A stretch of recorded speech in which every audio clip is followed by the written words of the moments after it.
Attention, cette vidéo va traiter de politique et d'élections. Je vais essayer ici de présenter des faits et de transmettre des informations de bonne foi. Si vous sentez une envie monter en vous de balancer des insultes, voici mon Twitter et celui du réalisateur. Après, si vous avez envie de dire des trucs gentils, vous pouvez aussi.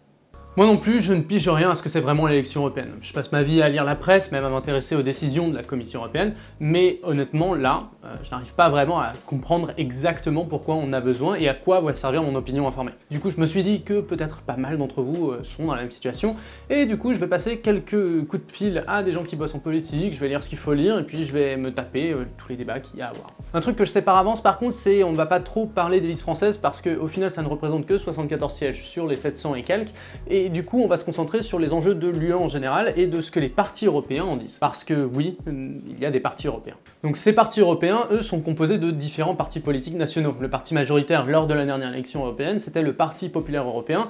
Il ressemble le parti du CDU allemand, le PSD portugais et puis les Républicains en France. Enfin, il y a tout un tas d'autres partis un peu partout dans l'UE. Ces partis vont aussi former des groupes parlementaires dans le Parlement européen. L'idée, c'est que dans un parlement, tu veux savoir qui sont tes alliés, et comme les députés ne peuvent pas devenir experts de 25 sujets tous les 3 jours, ça permet à Christine d'expliquer à Jorgensen pourquoi il faut qu'il vote oui ou non sur quelque chose. Donc voilà, c'est pas plus compliqué que ça, et histoire que vous voyez qui est qui, je vous ai préparé aussi un joli petit schéma. J'ai fait du mieux possible, mais il va y avoir forcément pas mal de changements en fonction des résultats des élections à venir, mais je vais en parler. Donc voilà à quoi ça ressemblait en 2014, donc avec tous les sièges qui sont en fonction des couleurs des partis qui sont représentés. European Left, c'est en fait, il y avait la France Insoumise et le PCF, mais a priori pendant ces élections là ça va changer, puisque la France Insoumise a prévu de joindre un nouveau parti, enfin de créer un nouveau parti avec Podemos notamment en Espagne, et puis avec d'autres partis, qui va s'appeler maintenant le Peuple, The European Greens, dont font partie Écologie Les Verts en France, le Parti Socialiste qui faisait partie des socialistes européens, et puis il y a ensuite les centristes de l'ALDLE et du PDE-EDP. Normalement ça devrait, En Marche devrait aller chez les jaunes. Et puis ensuite il y a l'EPP, c'est le parti le mieux représenté lors des élections parlementaires européennes, et dans ce parti-là il y a les Républicains. Donc ensuite, pour continuer dans le Parlement européen, il y a l'ACRE avec Debout la France. Ensuite il y a l'ADDE qui est principalement constitué de membres de UKIP, c'est un parti britannique. Et ensuite il y a le dernier parti, Movement for Europe of Nation and Freedom, donc l'Europe des nations et des libertés, qui a été créé par le Rassemblement national. Mais ce qu'il faut savoir avec tout ça, c'est que ça peut changer. Par exemple, le Rassemblement national a créé son propre groupe pendant les 5 dernières années. Puis la France Insoumise est en train de créer son propre groupe. Donc tout ça, ça peut changer. L'intérêt de comprendre ça, c'est que pour le coup, dans cette élection, peu importe qui la remporte dans un pays donné, ça n'a pas vraiment d'influence. C'est plus le nombre de votes qu'il y a qui vont déterminer combien de députés vont être envoyés. Et en France, pour qu'un député soit envoyé, il faut que sa liste dépasse au moins les 5%. L'autre truc important dans cette élection, c'est que ça devrait influencer le choix du président de la Commission européenne. C'est l'équivalent à peu près du Premier ministre de l'UE. C'est un truc qui date de 2014, une forme d'accord politique qui fait que normalement, le président de la Commission européenne est désigné par les chefs d'État dans le parti qui a le plus de sièges à l'Assemblée européenne. A priori, c'est Manfred Weber du Parti populaire européen qui est le favori. Maintenant, ce que je propose, c'est de parler des politiques de ces partis sur différents sujets sans me limiter à l'économie. Mais je vais quand même commencer par l'économie, et une des problématiques majeures à venir, c'est la compétition fiscale qui a lieu au sein de l'UE. On a déjà fait un épisode sur le sujet, en disant que l'Irlande, les Pays-Bas, Malte, Luxembourg par exemple, sont assez clairement des paradis fiscaux, mais que la Commission européenne précédente ne les a pas vraiment placés dans la liste des paradis fiscaux. Au niveau du Parlement européen, quelques directives sont passées pour établir plus de transparence des revenus fiscaux, mais ces 5 dernières années, c'est quand même la Commission européenne qui a pris la mesure la plus concrète en utilisant des lois de la concurrence pour forcer l'Irlande à taxer Apple. Et l'idée, c'est que la taxation quasi nulle en Irlande faisait bénéficier l'entreprise d'un avantage compétitif injuste. Donc au niveau des partis européens, il y a le PP, l'ALDE, le Parti Socialiste et la gauche européenne qui sont tous pour plus ou moins une harmonisation fiscale en Europe. Et les députés de ces partis ont voté des directives européennes pour rendre visibles les pratiques d'évasion fiscale des grandes entreprises numériques par exemple. La gauche européenne, elle, critique quand même le manque d'ambition de ces efforts et va jusqu'à voter contre ou à s'abstenir en signe de protestation. Par contre, pour l'ACRE et les partis les plus eurosceptiques, si la coopération est vue comme nécessaire en termes d'information, la fiscalité pour eux reste un pouvoir des chefs de gouvernement des pays membres, et il n'est pas question de forcer une harmonisation qui irait à l'encontre de la souveraineté des États membres.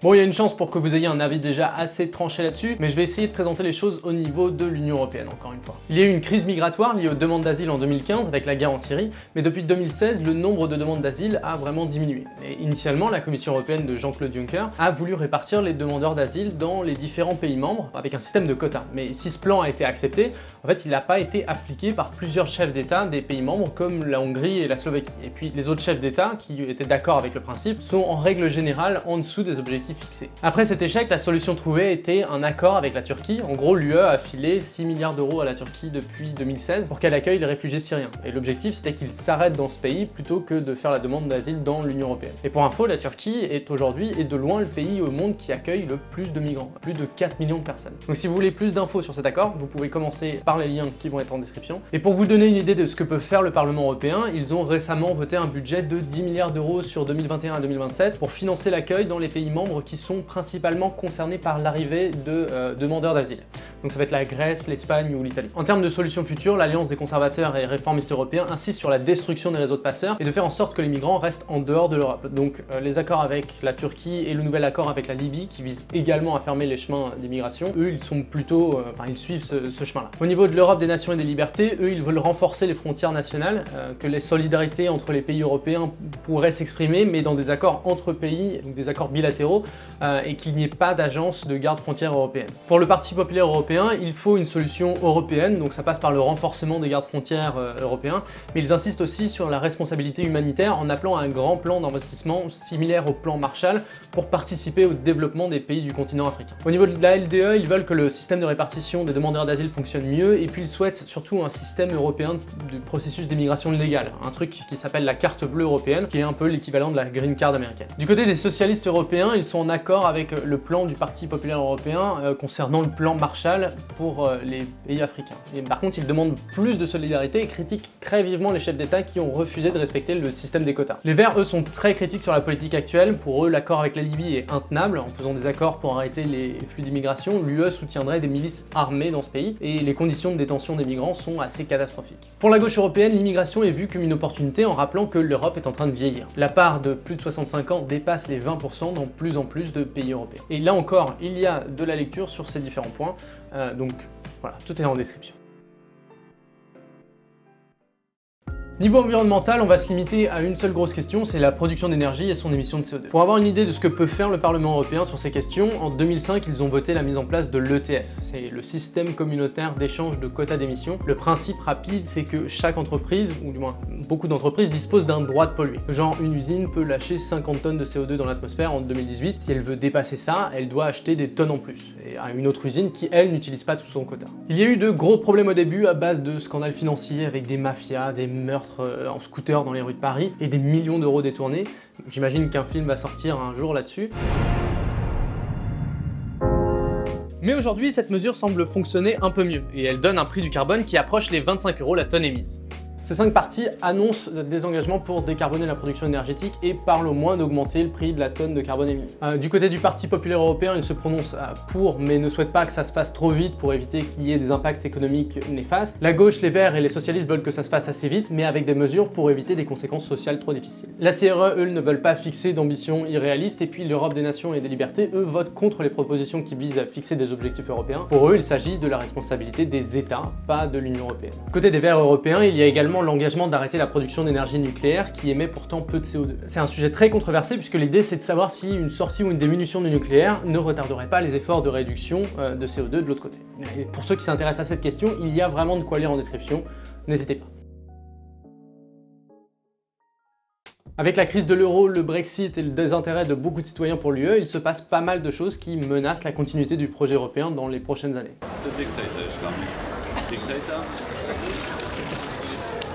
Et puis il y a ça, c'est assez malaisant, je suis d'accord, mais ça illustre assez bien le problème, l'apparition de régimes autoritaires au sein de l'UE. C'est le cas en Pologne et en Hongrie, où les libertés, les institutions publiques sont attaquées, où les tribunaux et les médias sont de plus en plus sous influence politique. Pourtant, la Hongrie, malgré ses critiques radicales de l'UE, ne cherche pas à la quitter, probablement pour continuer de profiter des aides financières de l'UE. Et si vous voulez plus d'infos là-dessus, tout est en description. Pour répondre à ces problématiques, le PP, le parti jusqu'à maintenant majoritaire, est en difficulté puisque le parti de Viktor Orban est dans le PP, et s'il a été suspendu en mars 2019, le problème était déjà visible bien avant ça. Sur cette question, les partis plutôt pro-européens, la gauche européenne, les socialistes européens et les Verts, la LDE et le PP sont pour plus de pouvoir parlementaire pour diminuer un peu l'influence des chefs d'État de chaque État membre. Les partis plus eurosceptiques, et en particulier l'ENL, eux supportent Viktor Orban qui pourrait d'ailleurs les rejoindre après les élections. Si tous les votes des parlementaires sont publics, c'est pas forcément très lisible, comme vous pouvez le voir sur ce document. Donc les documents pas très lisibles, c'est ça en fait. Tout en noir et blanc, dur quoi. Mais si cette vidéo vous a motivé un peu, ce que je vous invite à aller voir, c'est cet article du journal Le Monde ou de regarder sur ce site. Les deux permettent en fait de regarder les votes des députés français et européens sur plusieurs sujets importants. Ça aide vraiment à comprendre le positionnement au-delà des discours. Donc cette vidéo est loin d'être complète, mais j'espère que de sortir du niveau national peut vous aider à comprendre un peu mieux à la fois le rôle du Parlement européen et ce que représente cette élection au-delà des listes françaises. Comme d'habitude, je veux remercier les personnes qui contribuent à Stupid Economics. Notre objectif, c'est qu'1% des abonnés contribue de l'équivalent d'€1 par mois pour continuer de produire ce type de contenu. Enfin, on va revenir sur l'économie. En juin, on sort un gros sujet d'ailleurs, mais j'espère que cette vidéo vous aura apporté quelque chose parce que c'est clairement pas le plus fun à écrire. C'était Stupid Economics. Sur ce...